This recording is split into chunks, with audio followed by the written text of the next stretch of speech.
Assalomu alaykum. Bugun gaymarit haqida gaplashamiz. Gaymarit nima? Gaymarit burun yondosh bo'shlig'i, ya'ni gaymer yuqori jag' bo'shlig'ining yallig'lanishidir. Gaymaritlar ketish vaqtiga qarab o'tkir hamda surunkali variantda bo'lishi mumkin. Bundan tashqari kataral, yiringlik, kistoz, polipoz hamda tishlar sabab bo'ladigan odontogeniy gaymarit bo'ladi. Gaymaritning kelib chiqish sabablari: o'tkir shamollash, rinit, gripp natijasida, tish ildizidagi yallig'lanishlar, ya'ni chuqur karies oqibatida, burun to'sig'i qiyshiqligi, vazomotor rinit, allergik rinit, noto'g'ri davolanish hamda immun tizimining pasayishi natijasida.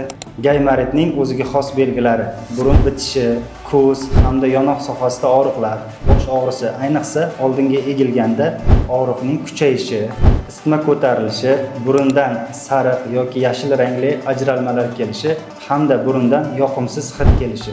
Gaymarit qanday qilib tashxislanadi? Asosan lor shifokor endoskopik renoskopiya orqali ko'radi hamda rentgen hamda kompyuter tomografiya orqali aniq diagnoz qo'yiladi.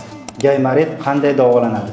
Antibiotiklar bilan, burunga tomchilar hamda spreylar sepish orqali, burunni yuvish, holatiga qarab burunni punksiya, ya'ni teshish muolajasi o'tkaziladi. Agar gaymaritni polipoz, kistoz yoki odontogeniy bo'lsa, unda endoskopichskiy gaymerotomiya operatsiyasi bajariladi.